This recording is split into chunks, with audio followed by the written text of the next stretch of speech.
सभापती महोदय, या सगळ्या विषयाच्या मार्फत वेगवेगळे विषय जर घेत गेले तर आज मराठवाड्याचं पाणी कमी करण्याचा प्रयत्न होतो। मेरी संस्था आहे या राज्याची, ही मेरी संस्था आहे आणि या मेरी संस्थेनं मराठवाड्यातलं पाणी जे 65% पाणी दिलं जावं ते 58% करण्याचा घाट घातला जातोय। इथं विखे पाटील साहेब त्या खात्याचे मंत्री आहेत, त्यांच्याकडे मराठवाडा पाटबंधारा विभाग आहे, गोदावरी विभाग आहे। त्यांनी तर मागच्या वेळेत आमच्या या सगळ्या मराठवाड्याला पाणी मिळावं याच्या विरुद्ध त्यांच्या कारखान्यानं याचिका दाखल केली होती सभापती महोदय।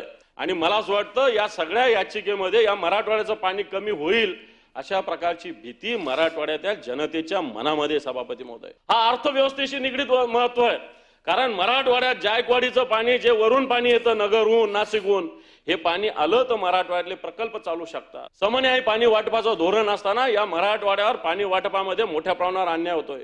मग उजनीचा धरणाचा विषय असेल, कृष्णा खोऱ्यातलं पाणी देण्याचा विषय असेल, बीड लातूर उस्मानाबादला धाराशिवला, किंवा इकडचं वरचं पाणी असेल, नांदूर मधमेश्वर असेल, मुकणे असेल, वैतरणा असेल, भावली असेल, या धरणातून येणारं जे पाणी मराठवाड्याला येतं जायकवाडीला, मला असं वाटतं याच्यामध्ये मराठवाड्यावर एक अन्याय करण्याचा प्रयत्न होतोय।